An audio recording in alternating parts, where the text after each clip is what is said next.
Friends, जय माँ बगला मुझे से मैंने सोचा आज अच्छे से पूजा वूजा करके अच्छे से वीडियो बनाती हूँ, क्योंकि आप सब लोग को मुझसे आस जुड़ी है और दूसरा काम की बातें ज़्यादा अच्छी लगती है, फालतू बातों का कोई मतलब नहीं है, ठीक है। लेकिन तो भी मैं एक बात बताती हूँ कि अर्जुन जब धर्म युद्ध की लड़ाई होती है तो श्री कृष्ण जी अर्जुन को यही कहा था, यही पाठ पढ़ाया था कि धर्म युद्ध में अगर कोई अपना रिश्तेदार या अपने खुद के लोग भी अगर अपने को उनसे भी लड़ना पड़े तो पीछे नहीं हटना चाहिए। बहुत सारे लोग ये सोच के पीछे हट जाते हैं कि परिवार है, ये है, वो है, तो ये बात गलत है, क्योंकि वो हमारे साथ गलत करते समय बिल्कुल नहीं सोचते, लेकिन हम क्यों सोचें। तो जानने दीजिए, छोड़िए बात। देखिए, रात को मैं पूरा सूरह जीन वो सब पढ़ के सोई। मैंने ब्लेसिंग भी डाली थी 1 मिनट की। जिन्नातों का एक ही बात है कि इस बार जो जिन्नात आ रहे हैं 29 तारीख को यहाँ की मेरी सैलानी दरबार की पूजा पूरी होगी। 40 दिन पूरा होगा, उसके बाद मैं जाऊँगी अपने विंध्याचल माँ के दर्शन करूँगी, माँ शीतला माँ के दर्शन करूँगी कड़े मानीपुर। उसके बाद दतिया जाऊँगी 10 दिन के लिए। 7 दिन की जो मेरी दतिया में महापूजा होती है बगलामुखी की, जिसमें सोने चांदी पैसे की। तो मैं एक बात बता देती हूँ आपको, यहाँ की पूजा यहीं होगी। अभी कितने लोगों के दिमाग में कैसा मालूम है कि अरे शक्तियाँ पैसों वाली सिद्ध हो रही ना, पहले प्रमाण मानते हैं। अभी एक लेडीज से मुझे मैसेज किया कि आप सबका अनुभव शेयर करो ना, कि किसने शक्तियाँ ली, किसको क्या फ़ायदा हुआ। देखिए, शक्तियाँ हम सबको देते हैं, सबको फ़ायदा होता है, लेकिन हर एक से मैं नहीं बोल सकती किसी को अनुभव दो, क्योंकि यहाँ पे क्या होता है, लोगों को अनुभव कैसा चाहिए। आधे से ज़्यादा लोग पैसा मांगते हैं, कितने लोग शक्तियाँ सिद्ध करा के लेते हैं, शक्तियों को खाना पीना नहीं देते। आप एक बात बताओ, आप अपने घर में किसी को बुला रहे हो रखने के लिए, जैसे समझो किसी को भी, आप शक्तियाँ आपका काम करती है एक तरह से, वो एक आपका काम, लेकिन वो सर्वेंट नहीं रहती, वो भगवान के हिसाब से काम करती। लेकिन हम एक सर्वेंट की भी बात करें, एक सर्वेंट को भी आप काम पे रखते हो तो उसको भी खाना पीना रहना सब देते हो। यहाँ पे लोग शक्तियाँ लेके एक बार ले लेते ना, उसे खाना पीना देते ना कुछ देते, बस उसे भूल जाते। शक्तियों को लेने के बाद डेली उसको बुलाना चाहिए, बात करना चाहिए। बच्चे के साथ भी जब हम खेलेंगे बोलेंगे तब वो बोलना खेलना सीखता है, नहीं तो ऐसे ही रह जाएगा। तो देखिए, मैं अगर किसी का प्रमाण दूंगी तो फिर वो तो फेक हो गया ना। मैं किसी का भी बहाना मार के प्रमाण दे सकती हूँ। वो तो भाई मेरी, जिन लोगों को मैंने 3 बार का मंत्र दिया है, जिन लोगों को बात किया है, वो लोग डायरेक्ट बताएंगे ना कि उनको क्या अनुभव हुआ है। क्योंकि मैं जहाँ तक जानती हूँ, लॉकडाउन से लेकर अब तक शक्तियों का सीधा प्रमाण तो यही है कि लोग इतना बिगाड़ने को देख पाते, लेकिन कभी कोई कुछ बिगाड़ नहीं पाता, उल्टा उन्हें मुँह की खानी पड़ती है। तो फिलहाल तो देखिए, शक्तियाँ ऐसी हैं कि इस वक्त दौलत परी, कादिर पारस जिन, सुल्तान जिन, 1.5 फुटिया जिन, ये सबका सब पैसों के लिए है। 29 तारीख को पूजा होने के बाद जब आप उनको विश करेंगे कभी भी, तो जो भी शक्तियाँ अपने को 10 दिन, 7 दिन, 8 दिन काम लगाती थी, वो शक्तियाँ आपको 24 घंटे में आपका काम पूरा करेंगे। मेरी शक्तियाँ तो कुछ ही पल में मेरा काम पूरा करती है। मैंने हमेशा देखा है, मैंने अगर सुबह कुरान पाक किया और मैंने कहा है कि आज मुझे इतने पैसे चाहिए, अभी मेरे को ज़रूरत है इन लोगों को देने को, वो कहीं ना कहीं से रास्ता खोल के करवा देते का। भरोसा सबसे बड़ी चीज़ है। भरोसा है तो ठीक है, नहीं है तो आपकी मर्ज़ी। क्योंकि देखिए, आप सोचेंगे कि 29 तारीख को पूरा हो रहा है, हम 27 तारीख को बोले माँ हमें जिन्नात दे दो, तो बिल्कुल नहीं। क्योंकि मुझे तो पता है कि 29 तारीख बाद मुझे किसी की भी जिन की पूजा लेने की ज़रूरत नहीं, क्योंकि जिन्नात मुझे इतना दे देगा। मैंने ये पूजा इसलिए कर रही हूँ। अगर मैं सैलानी दरबार में हूँ ना, तो सैलानी दरबार में मैं वहाँ पे ख्वाजा जी की, मेरे सैलानी दरबार में मेरे सैलानी बाबा की सेवा करने बैठी हूँ। उसके लिए मैं वहाँ उन्हें सूरह जीन, सूरह यासीन, सूरह कौसर, हर एक चीज़ों से उन्हें खुश करती हूँ। समझ में आ रहा है? सब मुँह ज़बानी याद हो गया है। सूरह क्या बोलते हैं, नादे अली, ये सारी चीज़ों से, ये सब जो आयत है, उन आयतों में भगवान की तारीफ़ की गई। उन तारीफ़ों से मैं भगवान, जैसे अपने दुर्गा सप्तशती में 5वें अध्याय में कहते ना, या देवी सर्वभूतेषु कृष्ण रूपेण संस्थिता, नमस्तस्ये नमस्तस्ये नमस्तस्ये नमो नमः। या देवी सर्वभूतेषु लक्ष्मी रूपेण संस्थिता, नमस्तस्ये नमस्तस्ये नमस्तस्ये नमो नमः। मतलब हे माँ, आप कृष्ण रूप में हैं, आप कहते ना लक्ष्मी रूप में हैं, आपको जितनी बार भी प्रणाम करें बारंबार प्रणाम है माँ, बारंबार प्रणाम है। इसी तरह से हम जब सैलानी दरबार में बैठे हैं तो सूरह यासीन ये सब पढ़ के भगवान को हम कहते हैं कि हे भगवान, ये खुदा, इस दुनिया को अगर चलाने वाले तो आप हो। आपको आपके नबियों मोहम्मद मुस्तफ़ा के का वास्ता, आपको वलियों के नबियों, कहते हैं वलियों के सरदार गौसे पाक का वास्ता, आपको आपके अम्मी अब्बू का वास्ता, कि हम जो भी काम लेके आए उसे पूरा कीजिए। हमें ऐसी शक्ति प्रदान कीजिए कि लोग हमारी तरफ आँख उठा के देखने से पहले उनकी, कहते ना, उनकी मति भ्रष्ट हो जाए। और दूसरी बात, या खुदा, ये दुनिया, ये कलयुग सिर्फ पैसों से चलती है, तो हमें सबसे पहले पैसों का, आवक का ऐसा साधन दे, ऐसी शक्ति दे कि जब भी विश करें तो कहीं ना कहीं किसी न किसी ज़रिए हमें पैसे का आवक होता रहे। ये हम मांगते हैं, दुश्मनों के लिए नहीं मांगते। हम सिर्फ ये कहते हैं कि ये सर झुके तो तेरे सामने झुके मौला, किसी और की औकात ना हो झुकाने की। सजदा करूँ तो तेरे सामने करूँ, किसी और के सामने सजदा करने की नौबत ना आए।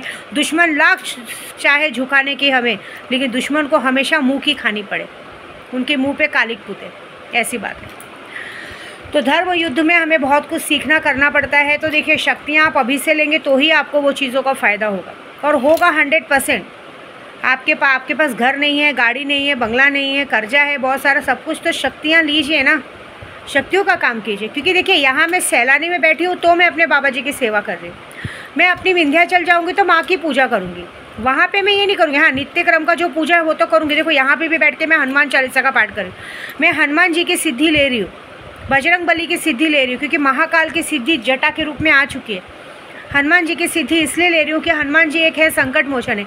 ये साल उनका ही है, 9 नंबर मंगल का साल है। तो मेरे जितने भी यूट्यूब सब्सक्राइबर घर चाहते हैं, तो उन सबके लिए मैं हनुमान चालीसा का डेली 101 का पाठ कर रही हूँ, या कम से कम 10,000 मंत्र कर रही हूँ। तो हनुमान जी क्यों खुश नहीं होंगे? उनको तो एक बार पाठ करने से वो खुश हो जाते हैं। तो उनकी सिद्धि ले रही हूँ, वो भी तो करती हूँ ना मैं, लेकिन प्रॉपरली सबसे ज़्यादा अब यहाँ हूँ तो सबसे ज़्यादा मैं बाबा जी की सेवा करती हूँ। बाबा जी की सेवा करने से याद आया, मैं आपको बताऊँ, आज रात को मैंने एक सपना देखा, बहुत प्यारा सा सपना देखा। मैं देखिए, जो मेरे आपने देखा होगा वीडियो में, मेरे मोनू के साथ, मेरे भतीजे के साथ, मेरे भाई का बेटा है सोएब भाईजान का, उसके साथ मैं खेल रही हूँ। कैसे बात करे, आपको पता है वो भाईजान से इतनी बात नहीं करता है, घर में किसी से इतनी बात नहीं करता है। कल सब लोग थक गए उसको बुलवाते, लेकिन वो बोल नहीं रहा था। मैं सपने में जैसे कि मैं हूँ, भाईजान है और वो मोनू है, वो भाईजान उसको बुलवा रहे हो, बोल नहीं रहा, और मैं बोल रही हूँ तो मेरे साथ खेल रहा है वो। तो अचानक से उसके माथे पे मुझे ख्वाजा जी का गुम्बद दिखाई देता है। उसका नाम मोनू नहीं है, आपको पता है उसका नाम क्या है? बाबा जी की छठी के दिन हुआ है वो, जिस दिन बाबा जी की छठी रहती है ना, उस दिन वो जन्म लिया है। और उसका नाम भी भाईजान ने रखा था मोइनुद्दीन, मोइनुद्दीन नाम है उसका। तो मैंने उसको जब खेल रही हूँ तो मेरी अचानक से नज़र जाती है और उसके चेहरे पे अजमेर शरीफ का ख्वाजा जी का गुम्बद आता है। तो मुझे कहता है कि मैं कौन हूँ। मैं बोला मेरा मोनू है छोटा सा। तो बोलते मेरा पूरा नाम तो बता, मैं कौन हूँ। तो मैंने बोला मोइनुद्दीन। बोलते हैं कि तू हमेशा रोती है ना कि मेरे पेट का बच्चा लोगों ने मुझसे छीन लिया, तो मैं तेरे पास तेरा पिता बच्चा बन के तुझसे खेलने आए हूँ। सॉरी, आँख में आंसू आ गए, क्योंकि एक बच्चे के जाने का दुख क्या होता है ना, एक माँ से ज़्यादा कोई नहीं जानता। तो वो मुझे कहता है कि मैं तेरा पिता हूँ, तू जिसके लिए सबको कहती है, क्या बिगाड़ेंगे भला मेरा जमाने वाले। मेरा ख्वाजा, मेरा दाता अभी अजमेर में है, वो मोनू के रूप में आके मुझसे खेल रहा है। बाबा जी ने कुछ ऐसा दिखाया है, बोले मैं तुझे कुछ ऐसा दिखा रहा हूँ कि आज तू गोद में, तेरी इच्छा थी ना कि गोद में बच्चा लेके मैं बाबा जी का खाना बांटूँ, तो तू मोनू को लेके बांट रही है। मोनू नहीं, वो मैं हूँ। मैं तेरे साथ आके तेरा पिता हूँ ना, लेकिन तेरे साथ तेरे बच्चे के रूप में तेरे साथ खेल रहा हूँ, अपनी बुआ के साथ खेल रहा हूँ। ये बहुत बड़ी बात है मेरे लिए कि मेरे पिता ने मुझे इतना बड़ा मान दिया कि मेरा दुख उनसे देखा नहीं गया और वो अजमेर से उठ के आ गए और मेरे साथ बच्चे के साथ खेल रहे। ये बात अगर इंसान समझ जाए ना, तो इंसान कभी ऐसी गलती ना करे। किसी का बच्चा आप लोग बकरा काट के और ये करके मारते हो, कभी सोचा कितना गलत होगा? भगवान आपके बच्चों को कभी रखेगा वैसा? मेरे केशव ने किसी का कुछ नहीं बिगाड़ा था, लेकिन मेरा केशव सबके आँख में खटक रहा था, क्योंकि वो शायद आपके पास बहुत जायदाद थी ना, आपकी जायदाद लेने आ रहा था वो। उसके लिए सटवाई में, एड़ेश्वरी में मेरे बच्चे के नाम का बकरा काटा गया। इसके लिए आप लोग परेशान हैं। जिसने मेरे बच्चे के नाम पे बकरा काटा ना, उसके घर में भी, उसके भाई को भी वंशज नहीं है, उसके भाई को भी 5 साल की शादी हो गई, बच्चा नहीं है। उनके घर में भी जितना पाप किया ना, उस पाप का भुगतान निकल रहा है। लेकिन एक माँ का दिल जब रोता है ना, हाई निकलती ना, तो मेरे दिल से यही हाई निकलती कि जिस तरह से आज मैं अपने बच्चे के लिए रो रही हूँ ना, वैसे आप भी अपने बच्चे के लिए रो। जिसने मेरा बच्चा मुझसे छीना है ना, वो भी उसी तरह से अपने बच्चे के लिए तड़पे। वो भी, बल्कि मेरा तो पेट से गायब हुआ है, तुम्हारा तो जीता जागता हाथ से तुम्हारे गायब होना चाहिए। भगवान करे उसकी भी मौत हो जानी चाहिए, वो भी, तुम भी उसी पागलपंती के चक्कर में रहो। जब एक इंसान पेट का बच्चा वो मरा तो बर्दाश्त कर लेता है, लेकिन गोद में खेलता हुआ बच्चा जब हाथ से चला जाता है ना, तो बहुत दुख होता है। तो मेरे ख्वाजा जी ने कहा कि इस 40 दिनों की पूजा में मैं तुझे वो सौगात दूंगा जो तू मांगते मांगते अब भूल गई, अब मांगती नहीं है। क्या मांगूँ मैं केशव को फिर से? मुझे बार बार माँ बनने का शौक़ नहीं है। अभी मेरे पास जो 3 है वो ज़रूरी है। केशव तो छोड़ो, मेरा हिमांशु जिससे मैं दिल से प्यार करती हूँ, मेरे बेटे से, लोगों ने उसको भी नहीं बख्शते। उसको भी दिमाग में कचड़ा भर के जब देखो उसको भी टारगेट करते रहते हैं। मतलब जलन कितनी है। कोई एक माँ को खुश नहीं देख सकता। देखिए बेटियाँ काम नहीं आती हैं। बेटियाँ पैदा होती माँ की कोख पवित्र करने के लिए, शादी करती वो अपने घर पे शोभा देती हैं। हम उन्हें लाखों करोड़ों की प्रॉपर्टी देते, लेकिन हमारा वंश बेटियों से नहीं चलेगा, बेटों से चलेगा। ठीक है, चाहे कितना भी लाख कोशिश कर ले, वो किसी और के घर की अमानत है, वो किसी और के घर पे जाएगी, किसी बेटे के घर पे, वहाँ जो बच्चे पैदा होंगे वो उनके वंशज का नाम करेंगे, मेरे वंशज का नाम नहीं करेंगे। लेकिन तो भी कोशिश करते हैं। मैं सच बोल रही हूँ, जिस दिन मेरे बेटे तक कुछ हुआ ना, उस दिन मेरे को बेटियाँ भी नहीं चाहिए। उस दिन मैं अपनी बेटियों को भी दरवाज़ा दिखा दूँगी, निकल जाओ, जिधर जाने का जिसके पास जाओ, मुझे फिर कुछ नहीं चाहिए रहेगा। उस दिन मैं अपने घर वर सब दान वान करके निकल जाऊँगी, ऐसी बात है। और उसके बाद जो मैं मारण क्रिया करूँगी ना, बहुत बड़ा है। शर्म आनी चाहिए, बहुत शर्म आनी चाहिए ये बात की। क्योंकि आज की तारीख में लोग ये जायदाद के हिस्से के लिए इतने पागल हो जाते हैं कि किसी को नहीं देखते। आप होते को ना माँ बाप से या किसी से भी जायदाद मांगने वाले, खुद कमाओ खुद बनाओ। विद्या देवी ने खुद बनाया, खुद कमाया, खुद बनाया। तलाक भी लिया तो अपने पति के घर से भी कोई जायदाद नहीं मांगी, खुद बना रही, खुद खा रही, खुद कर रही।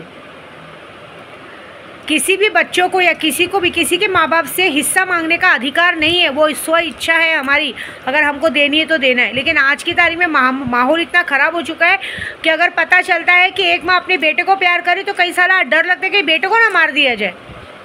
अरे ऐसा प्यार गया आग लगाने भोसड़े में, मादर चौथ का प्यार, कि तुम लोग साला प्यार करो, गांड मराओ बाहर। तुम लोग जिससे प्यार करते हो उसके गांड में इतना दम नहीं है कि तुम लोगों को बना खिला सके, तुम्हारे लिए घर खरीद सके, तुम्हारा रुतबा बढ़ा सके। वो तुमसे इसलिए प्यार करते हैं कि तुम लोग अपने माँ बाप के घर से दहेज ला सको, घर खरीद के ला सको, ये कर सको। बाद में तुम लोग उस घर को वापस से बेच के, उस पे से घर बेच के फिर बाहर गाँव जाके अपनी अय्याशी पूरी कर सको। ये होता है, ये होना चाहिए माँ बाप के साथ। आज के बच्चों का नियत ही बता रही हूँ मैं, ये होता है। शर्म आती है। अरे माँ बाप ने पैदा कर दिया, पढ़ा दिया, बड़ा कर दिया, पढ़ा दिया, लिखा दिया, दैट्स इट। 20 साल की उम्र तक माँ बाप का हक है संभालने का। उसके बाद बच्चे इंडिपेंडेंट है, खुद पढ़ते लिखते हैं। कोई बात नहीं, जाने दीजिए, जिसका कर्म उसके साथ। मैं तो ऐसी हूँ भाई, अगर मैं अपने बच्चे के लिए कुछ नहीं कर पाऊँगी तो मुझे दुनिया में किसी के लिए कुछ नहीं करना है। बात ख़त्म। अब अच्छी लगे बुरी लगे, बात 2 रोटी ज़्यादा खा लेना, ऐसी बात है। बाकी का काम देखो मैं अपना कर ही रही हूँ। आज का काम है, अभी भी मौका है, ले लो। शक्तियों को लेने का टाइम है आप लोगों के लिए। हनुमान चालीसा का पाठ चालू है। दतिया जाने के बाद मैं माँ बगलामुखी का अनुष्ठान करूँगी 11 लाख। आपको मैंने कहा था कि इलेक्शन आ रहा है अभी ऐसा। और दूसरी बात, मुझे अपने उद्धव बाला साहब ठाकरे जी के लिए कुछ करना है। भले वो देखे मैं उनकी बहन हूँ और हमेशा रहूँगी। मैं सबकी तारीफ भले करूँगी, लेकिन अपने भाई का साथ कभी नहीं छोड़ूंगी। उनकी मुँह की लाली चमका के रहूँगी। इस बार उनकी जीत होके रहेगी। देखिए, हमें पासा पलटना आता है। मैं जो काम कर रही हूँ, मैं क्या कर रही हूँ, मुझे पता है। 11 लाख पूजा सिर्फ और सिर्फ इस बार मेरे क्या बोलते हैं उद्धव बाला साहब ठाकरे जी के लिए, बाकी किसी के लिए नहीं। करूँगी पूजा, उनको उनकी जगह पे लाऊंगी, चीज़ें पूरी करूँगी, और दूसरा जीत हासिल करूँगी। क्योंकि मुझे पता है मैं जहाँ दतिया में बैठूँगी वहाँ लोकसभा का चुनाव मैंने पलट लिया था, याद है ना। 48 सीट खा लिया था मैंने, पूरी 48 सीट चली गई थी। 48 सीट जीत गए थे। क्या कहता, 80% सीट तो उधर है। 48 सीट हम लोग ने खा लिया था। वो बगलामुखी की पूजा का फल है, 11 लाख जाप का फल है, वो वहाँ करूँगी। और दूसरी बात, जाको राखे साइयाँ मार सके ना कोई। मेरी चीज़ मेरी ही रहती। भले कल मैं अपने पति पे इतना गुस्सा हो रही थी, कुछ भी हो रही थी, लेकिन पति ने बात की। मेरे भाई ने भी मुझे समझाया कि वीडियो डिलीट कर, ये सब फालतूगिरी अच्छी नहीं लगती है। तू जिससे लड़ रही है ना, वो औरत से लड़ने का कोई मतलब नहीं है। अगर वो इतनी शरीफ और इतनी समझदार होती ना, तो शायद उसके पति को कहीं भटकना नहीं पड़ता। ये उसकी बेइज्जती है, तुम्हारी नहीं है। तुम्हें बस ये करना है कि अपने पति के साथ प्यार से रहो, प्यार से बात करो और उसको अपने साथ रखो। जहाँ रहो अपने साथ रखो। और वही हुआ, प्यार जहाँ होता वहाँ। पति ने सामने से ही फ़ोन किया कि नाराज़गी ख़त्म हो गई हो तो अब बात कर लूँ मैं, और काम पूरा हो गया हो तो अब मैं आ जाऊँ उधर। यहाँ का काम पूरा हो चुका है। ये मेरी सबसे बड़ी जीत है। कल मेरी एक यूट्यूबर ने मुझसे पूछा था कि माँ आप जायफल वशीकरण क्यों नहीं करते। नहीं करने की ज़रूरत है। आदमी जब यहाँ से प्यार करता है ना, वो प्यार वहाँ तक समझ में आता है। सामने वाले को पता है ये लाख गुस्सा करेगी, कुछ भी करेगी, लेकिन हमारा बुरा नहीं करेगी, क्योंकि उनको ये बात का पता है। उनको इस बात का डर भी है कि विद्या देवी कुछ भी कर सकती है, लेकिन उनको ये भी बात पता है कि इसके दिमाग में परिवार के लिए बहुत अहमियत है, ये परिवार के साथ गलत नहीं कर सकती है। नाराज़गी ठीक है, मेरे लिए मेरी सबसे बड़ी जीत यही है कि लाख तुमने कितनी भी कोशिश की हो, अपना कहते हैं ना डेट का कपड़ा, डेट तो आता ही नहीं है, कपड़ा क्या खिलाओगे, पहले डेट का कपड़ा खिला चुके, इसलिए भगवान ने तुम्हारा डेट ख़त्म कर दिया। डेट का कपड़ा खिलाओ, चाहे अपनी माँ के घर पे जाके शमशान की राख खिलाओ, क्योंकि ये इंसान जहाँ रहता है वो जगह पे पूरा रेड लाइट एरिया कहते हैं, वो जगह का नाम नहीं लूँगी मैं, वो हमारे पूरे महाराष्ट्र में थाने साइड में वो जगह है, वो जगह को पूरा रेड लाइट एरिया कहते हैं। रेड लाइट एरिया में जहाँ सारी कॉल गर्ल्स रहती हैं, और जब सबसे ज़्यादा बाबागिरी, सबसे ज़्यादा पूजा पाठ ये सब होता है ना, जादूगिरी, किसी को बच्चा नहीं होता तो बाबा जी उनके साथ सो जाते हैं, उनके साथ हम बिस्तरी करते हैं, फिर उन लोग अपने दोनों का गंदा पानी को शमशान की राख में मिला के देते हैं कि जाके अपने पति को, सास को, ससुर को सिलाओ। ये आए दिन वहाँ होता है। वहाँ का भी एक आदमी है मेरे पहचान का, मैंने उसे कहा है वहाँ की ये चीज़ करने के लिए। तो ये गंदी चीज़ें ये लोग कर ही सकते हैं। इन लोगों को ये है कि भगवान ने शक्ल अकल तो दी नहीं है, इनको बस यही है कि जादू करने से चीज़ आता है। जादू ज़्यादा दिन नहीं चलता है, सच्चा प्यार ज़्यादा दिन चलता है। और विद्या देवी पूरी दुनिया का वशीकरण करती है, पूरी दुनिया का मारण मोहन करती है। तुमको लगता है वो अपने परिवार को अपने कंट्रोल में नहीं रखेगी?